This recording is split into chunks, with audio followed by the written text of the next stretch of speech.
video is all about Unit 1.2, about the Treaty of Versailles and the peace settlement, thinking about the expectations and reality, the terms and the problems it caused, and the attitudes within Germany.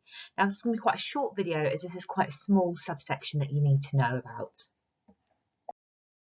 In order to understand the way the Germans reacted to the Treaty of Versailles, it's also really important to understand how they reacted to the end of the war. Now, you'll have already watched the 1.1 video and you'll have seen about the reaction and the shock to the peace note that was sent on the 3rd of October 1918. Now, just over a month later, on the 11th of November, the armistice agreement is signed. And the idea behind this for the German people was it was supposed to be a ceasefire. Now, already that was bad enough when they had thought they had been winning for such a long time, especially because there wasn't any Allied occupational forces within Germany itself. Now, they saw it not as a total surrender, just as a ceasefire, and therefore they were horrified that they had to sign this treaty that they saw as a diktat, a dictated peace. They were horrified that they had 7 days to accept the treaty, and that if they didn't, they would carry on with things like the naval blockade. So Germany and the Germans were really shocked by this treaty, and it had enormous implications for the rest of Weimar Germany. Some people say that the government never recovered from it and it tarnished its reputation forever. It certainly did cause political divisions throughout the life of Germany and the life of Weimar, and it therefore had a very significant long-term political impact. We're going to think now about the terms of the Treaty of Versailles. You will need to know these and be able to draw on these in some exam answers. And the Treaty of Versailles is a factor that you can use across many different ones, so make sure you know these well. If you're unsure about any of this information, it's not typed up on the screen, but you can find it all on page 13 of your textbooks. Okay, so we know that Germany thought the treaty was really harsh. Let's look at the terms and think about whether that is a fair argument or not. So first of all, we know that Germany lost a lot of territory as a result of the Treaty of Versailles. This really hurt them in terms of their pride. Now, Germany had actually intended to expand their empire before the First World War. It had been one of the long-term causes, their policy of Weltpolitik, about expanding their empire. So they were incredibly disappointed when all of their colonies were taken away. They found it particularly insulting that Britain and France could keep theirs, but Germany had to give up all the land that they had painstakingly tried to take over before. Now, that's not the only piece of land that they lose. They also lose some of German territory itself within Europe. So remember, there are examples to know about, like losing Alsace-Lorraine to France, losing places like Silesia and West Prussia to Poland in order to give them access to the sea. That one in particular upset the Germans because that meant that East Prussia was separated from the rest of Germany. But it's not only just that land that they also lose other land as well, technically. For instance, the Saar coalfields is going to be run by the League of Nations for 15 years, and all the coal, and therefore all the money that's going to be made from that area, goes to France. So they're losing a lot in terms of the financial impact.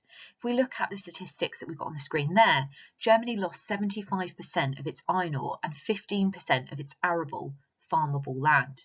So that has a real knock-on impact, not only in terms of their pride and their people, but also financially in terms of repaying things like reparations.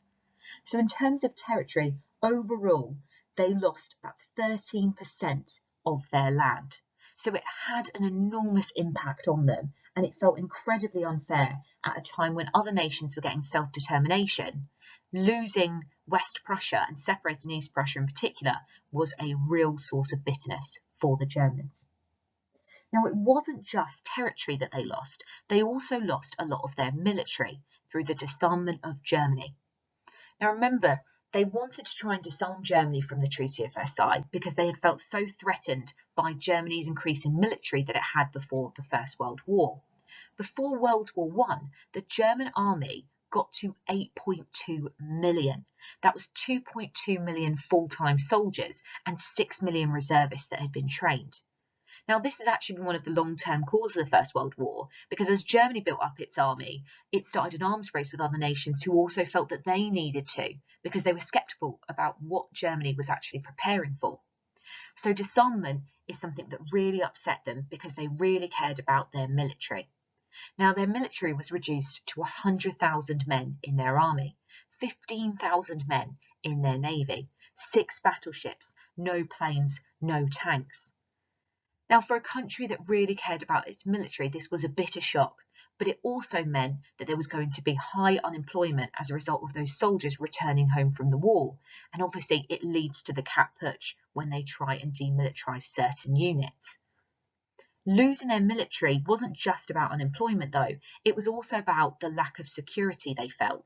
Remember that Clemenceau had said that he wanted to cripple Germany. There had been no secret of the fact that the French felt very angry and wanted revenge on Germany, as shown through January 1923 and the invasion of the Ruhr.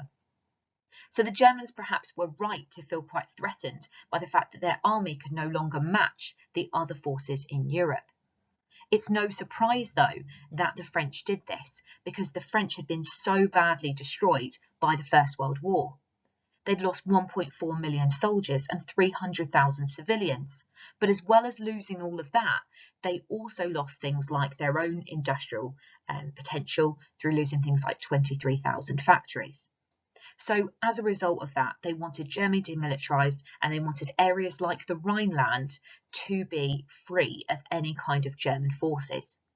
They even had an Allied occupation group who was supposed to be there until 1935, making sure that Germany did not put any kind of fortification in that area and that they didn't station any troops there.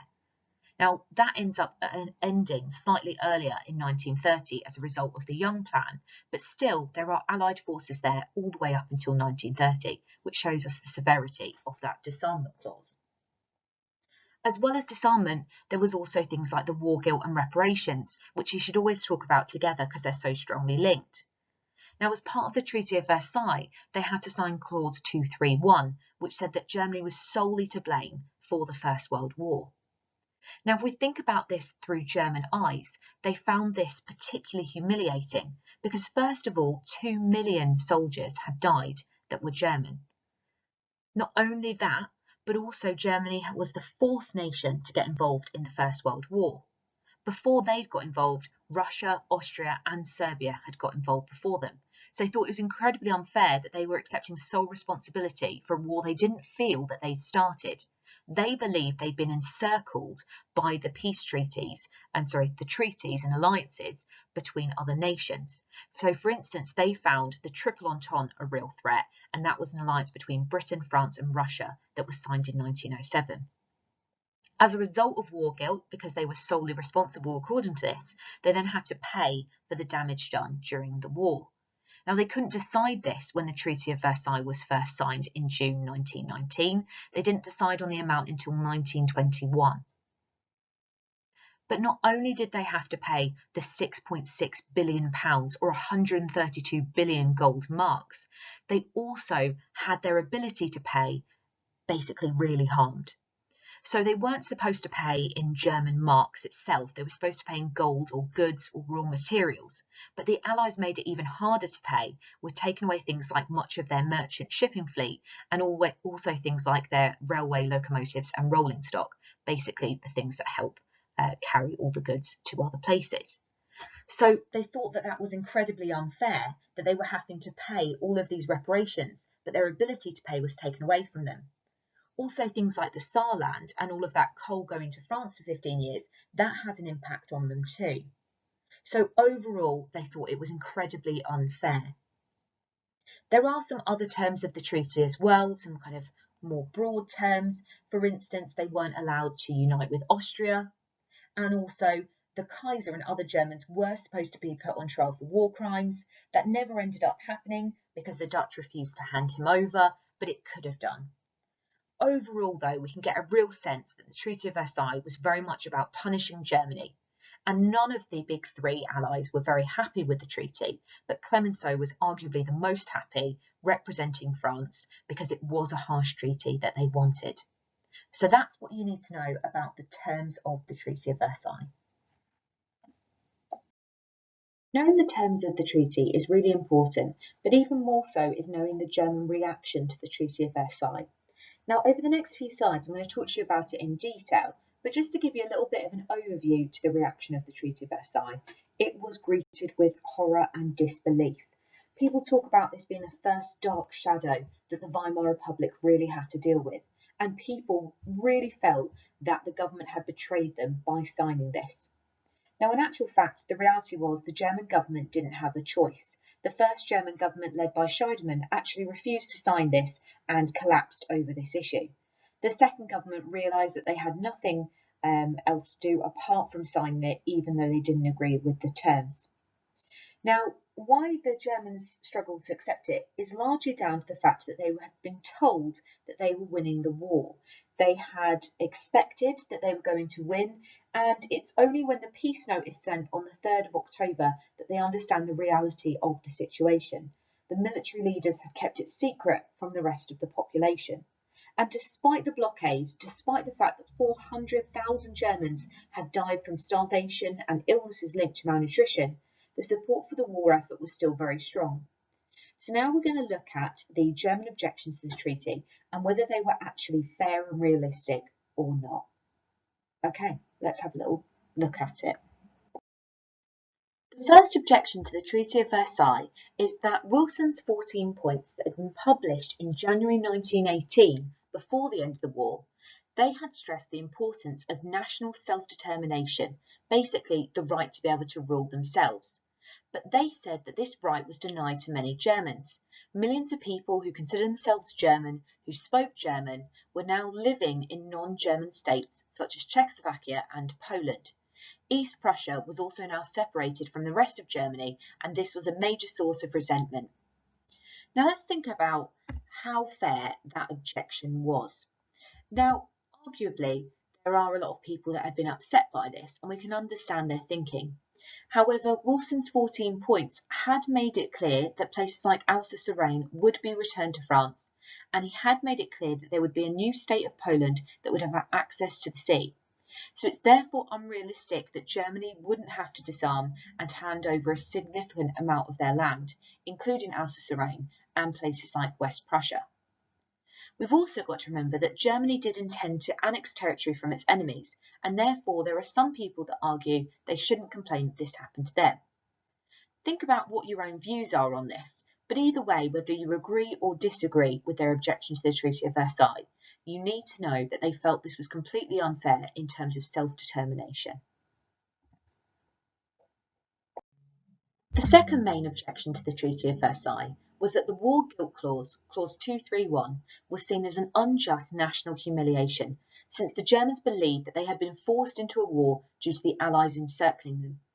For instance, in 1907, the Triple Entente was signed, which was an alliance between Britain, Russia, and France. They believed that they had been geographically encircled and therefore all of their actions afterwards had been valid. Not only are they upset about the War Guilt Clause, but they're also very upset about reparations, which are linked to the War Guilt Clause. Now, they argue that they were way too high. The amount wasn't actually announced until 1921 when they totalled up the amount of damage, but certainly when they signed it in 1919, there was a lot of fears that they were signing a blank cheque. When the amount was released in 1921, they were really worried this would cripple the German economy, and they knew that this was linked to the War Guilt Clause, which they resented as they were the fourth nation to get involved. So think about whether you agree to this objection to the Treaty of Versailles, and we're also going to think about the other side of the argument to make sure that we've got balance in exams. What we do have to remember is even though arguably they are right to be upset about the scale of reparations, the reparations bill was actually a lot lower than that demanded by the French. It's also argued by some that it wasn't beyond Germany's capacity to pay. For instance, the historian Puker says that it was absolutely fine because it was only 2% of their GNP. And actually, in terms of the amount of money that Britain spent on the First World War, it's actually a lot less than their total spending. Britain aren't even going to get any of the reparations. All the reparations are going to go to France and Belgium, who have been destroyed by it. But Britain's spending in the First World War was £9 billion worth. So that gives you a little bit of an idea of the scale of reparations. They were incredibly high, but were they too high is up to you. The next objection to the Treaty of Versailles involves the Allied occupation of certain parts of Western Germany. Now remember, as part of the Treaty of Versailles, the Rhineland was supposed to be demilitarised. It was very close to the border with France, and therefore the French wanted the security of knowing that Germany couldn't station any troops there. But to ensure that they didn't put any troops or any kind of fortifications in that area, there was supposed to be a small Allied occupational force that would be there until at least 1935. The fact that there were some French troops in that area, as well as the French controlling the Saar coalfields and getting all that coal for 15 years, led to lots of friction. Furthermore, Germany had felt that they were excluded from the League, and that was unjust because they were a proud and powerful nation, and they thought it was unfair that they were no longer playing a dominant role on this international stage. Again, they're upset over the disarmament of Germany as well, because they felt that that was unfair when other nations were allowed to have significant armies. So you have to think about, do you agree with those objections? Do you think that the Germans were right to complain about those terms? I want you to think about, is it actually realistic to expect positive relations in the aftermath of such a horrific war? For instance, should they have been allowed to join the League at first? And would they have even wanted to at that point? Obviously, they join it in 1926, but at this point in 1919, what do you think of the international situation? We've now thought about the German objections to the Treaty of Versailles, and we've seen some counter-arguments that suggest that Germany had quite unrealistic expectations from a peace treaty. So let's think about the last couple of points we haven't covered through the last slides that tell us about some of their unrealistic expectations, especially when we're thinking about the climate of June 1919, which is so soon after the First World War has ended. So first of all, we need to remember that even though the Germans and many historians have talked about the unfair and harsh nature of the Treaty of Versailles, it actually wasn't as severe as it could have been. Now, if the French leader, Clemenceau, had his way, he would have totally taken over the Saar and the coalfields permanently. As it is agreed in the Treaty of Versailles, it's going to be controlled for 15 years by the League, and then they would hold a plebiscite, and it's only the coal that is going to France for that time. Remember that Clemenceau had also wanted to do things like creating an independent Rhineland. He wanted Germany to be weakened, he wanted it to be broken down into the states that it was before 1871. So in some ways, Germany are quite lucky that the Allies wanted them to be strong enough to withstand the spread of communism, and that they prioritised that over completely destroying Germany. I suppose they're quite lucky as well that it was a compromise between the big three of David Lloyd George for Britain, Woodrow Wilson for America, and Clemenceau for France. Because, for instance, if Wilson hadn't been around at that conference, the treaty could have been much harsher, especially if France got a more dominant role. Second of all, the Treaty of Versailles didn't punish Germany as badly as Russia was punished by Germany in the Treaty of Brest-Litovsk. This is something they signed in March 1918, and remember, it's after this that the Germans start the final offensive where they feel that they're going to win the war. Now, in terms of the German support for this treaty, there was only one political party, the USPD, which is the Independent Socialist Party, and a party that was more extreme than the SPD, but not as left-wing as the KPD. That was the only party that voted against this treaty. Remember, this treaty was much harsher than the Treaty of Versailles. The Treaty of Versailles took away 13% of Germany's land, but in this treaty that they made Russia sign, they took away a third of their land. They had even ensured that Russia's industrial capacity, as well as the important grain-producing region of the Ukraine, were taken away from them. Russia even called this the abyss of defeat. So it absolutely was a harsh peace treaty, but you want to have quite a balanced view on it, and remember that actually there were some quite unrealistic expectations from the Germans when they went to the Paris Peace Conference to go and sign the treaty. We've seen that the German people had quite unrealistic expectations for a peace treaty. No matter whether it was unrealistic or not, one thing is definitely for sure, and that is that they viewed it as a diktat, a dictated peace. They were angry not only about the terms, but the fact that they hadn't had a role in creating the peace treaty. They weren't actually there for the discussions, and they were just sent by train to go in to sign the peace treaty once it had been created, and they were told that they had 7 days to sign it. Now, the reason why the diktat is really important is because they felt that they didn't actually create this and they weren't part of the discussion. They then felt that they didn't have to stick to those terms of the treaty, and they resented it all the more for the fact that it was forced upon them. Now, this means that they don't feel that they have to stick to those terms, and this leads to the German people generally supporting the foreign policy of people like Hitler later on when he wants to destroy the terms of the Treaty of Versailles. So the last thing to think about for this is how justified were the German complaints about the treaty itself. You've heard loads of information over the last few slides on this. I'd like you now to pause it and make sure when you're doing your revision that you've got a summary paragraph about how justified their complaints actually were. What we need to know now is the impact of this on Germany. Now, the first thing to know is that this caused a political crisis in June 1919.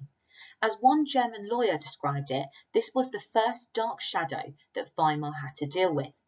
Now, at this point, the government was led by a man called Scheidemann. He was the Chancellor and he was a member of the SPD.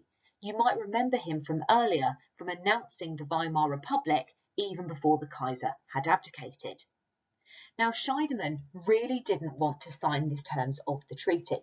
He was really shocked, just like other German politicians, about the harsh nature of this. He, like others, had expected it to be much fairer and to be more based on Wilson's 14 points. Now, the cabinet all resented this. They went to the army and they tried to discuss some renewed military action, fighting against this and carrying on the war. Because remember, for a lot of people, they believed they had signed the armistice as a ceasefire and not a declaration that they had lost the war. The army replied, though, with the reality that any act of resistance would be futile, and they suggested there was no point in any kind of renewed military action. And this is really difficult for the German people at this point because there is still the Allied naval blockade that has been going on for quite a while now. 400,000 people have died so far, and they know that there's nothing they can do. The first German government ends up resigning over this and collapses because they can't agree on signing the Treaty of Versailles. They only get 7 days to sign it though, so a new government is created and they give in and they sign the treaty even though they don't want to. Now, we need to think about the political crisis it caused, but we also need to think about the reaction of people that supported the Weimar Republic and also the right wing who never supported democracy and kind of reinforced this idea of it being a republic without republicans. Now, first of all, thinking about the reaction of people that generally supported the republic. Parties like the SPD were very aware that they were going to have to deal with the political fallout of signing such a horrible peace treaty. They knew that in the future it would be used against them. So they then asked other political parties, including right-wing parties like the DNVP and the DVP, as well as the DDP, to try and sign something saying that they weren't unpatriotic for signing the Treaty of Versailles. It was the most sensible thing they could do to comply with the Allies' wishes. The reality is, though, even if they got those parties to sign saying they weren't being unpatriotic, most people felt that they were. Even people who already liked the Republic hated the politicians for surrendering. They hated them for making the Republic look weak. So even their supporters were outraged by this and felt that Weimar was now tainted with weakness and failure. Now, that's the reaction from people who had broadly supported the government up to this point. The reaction on the right is much stronger. Now, already there was a lot of right-wing resentment of the government. And as a result of the treaty, it reinforced this hatred of the government. People that they saw as the November criminals for signing the armistice. People that they believed had stabbed the army in the back. People believed that they had even betrayed the Kaiser. So there was a lot of anger and lots of people joined groups committed to overthrowing Weimar. For instance, some of the ex-soldiers started joining new groups like the Freikorps, these nationalist groups of ex-soldiers. A lot of people felt very resentful if they had fought in the First World War, because remember that 2 million German soldiers died and had seen scenes of horror that none of us can really imagine. And for them, they felt that it had all been for nothing and they had been betrayed. Leaders like Ludendorff and Hindenburg had managed to really solidify this idea of the stab in the back myth, and they managed to turn around the blame for the whole war from them, who had actually been responsible for the outcome of the war, onto these politicians who actually hadn't even come into play until October 1918. So it was very successful, the stab in the back myth, and we need to remember that the Treaty of Versailles caused a major dark shadow on the future of the Weimar Republic. We've begun to talk about the significance of the Treaty of Versailles, but we're going to go through it in a little bit more detail now. Now, obviously, learning about the events is always important, but learning about the significance and the impact on the future of Germany is even more so if we want to get those top grades in exams. Now, what we need to understand is that the historical significance of the Treaty of Versailles goes well beyond the debate over its fairness. We need to know about its impact on the Weimar Republic in both the short and the long term. We've just discussed the short-term impact with things like the political crisis of June 1919, but we also need to think about the long-term impact and whether it helped establish political stability or how bad it was. Now, one historian called Ryder suggested the Treaty of Versailles was essentially, to quote him, the death warrant of Weimar. You need to think about whether you agree with that. Do you think it was as awful as Ryder is suggesting? Was it responsible for the downfall of Weimar Germany by January 1933? Now, in order to think about this, we have to think about the economic and political consequences. In terms of the economic consequences, this was a real genuine concern. There was a very famous British economist at this point called Keynes, who said that reparations were so awful that it was going to weaken the economy of Germany and have consequences for the whole of Europe. Remember, he's the economist that says that £2 billion in reparations was the safe maximum figure. However, some people argue that actually the economic consequences weren't as severe as Germany made out. For instance, they still had extensive industry and resources, and certainly after the 1924 Dawes Plan, their economy was booming a lot more than some other nations. Other people talk about how their economic problems weren't solely the result of reparations, and therefore the Treaty of Versailles is not responsible for the economic downfall of Germany in 1923. Though it is true that without the Treaty of Versailles, there would have been no reparations. If there hadn't been reparations, the French wouldn't have invaded the Ruhr, and maybe hyperinflation wouldn't have been triggered. They would have still experienced some level of inflation because this was a big problem even before reparations were actually decided. Remember, in 1920, prices were 14 times higher than they had been pre-war in 1913. Hinden has suggested that the recovery of the German economy in the mid-1920s lessens the claims about the impact of reparations. So in that section there, you can see that there is evidence for and against the impact of the Treaty of Versailles in terms of the economy. There's the ideas that actually reparations caused real harm to the German economy, but there's also counter-arguments as well, and it's important that you know both. Let's think about the political consequences now. Now, we've just discussed the stab in the back myth, and we need to remember that that was incredibly powerful in its impact on the German population. The public opinion in Germany was strongly shaped by nationalist propaganda, and the Treaty of Versailles fueled the propaganda of the opponents of Weimar, saying that it had betrayed and humiliated the whole of Germany. Nichols, another historian, talked about the peace settlement continued to poison the political atmosphere in Germany for many years, and that is absolutely true. Not everybody listened to this propaganda, but we know the stab in the back myth and the idea of the November criminals was very powerful. It was less effective in the times of the Golden Age, when there was a little bit more political stability. Remember, you can look at video 2.3 if you want to know more about that. But the political impact was massive in the crisis years. if we think about the support for democratic parties, well, in May 1924, only 61% of people are voting for pro-Republican parties. To some extent, it's probably low because of things like the Treaty of Versailles and its impact. It had an enormous impact on the German population. And it's certainly true, no matter what, that the Treaty of Versailles contributed to the internal political and economic difficulties that emerged after 1919. But it's up to you to think about, how important was it? Was it the sole factor that caused those difficulties, or did it just contribute to existing problems? So think about the Treaty of Versailles and its significance, and when you're making your revision notes, make sure you've got a section on this, because this will really help you with a lot of the exam questions that could come up on the Treaty of Versailles. There'll be a little bit more on that on the next slide. Okay, so lastly, what you need to do now, make sure you are doing something with this revision. Make some kind of materials. Make sure you're doing things like red pen, black pen activities, where you're not just mindlessly copying down things, but you've really got to kind of engage and think about what you know and what areas you need to look at a little bit more.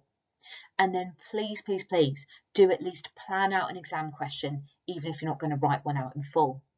We've got an exam question here from a few years ago from one of the real exams that says the impact of the Treaty of Versailles on the new republic between 1919 and 1924 was more damaging economically than politically. That would be a great question if you wanted to plan it, because it will make you think about the impact of the Treaty of Versailles, as well as helping to refresh your memory of the terms. Okay, so thank you for listening to this video. The next one will be on the economic problems experienced during the crisis years.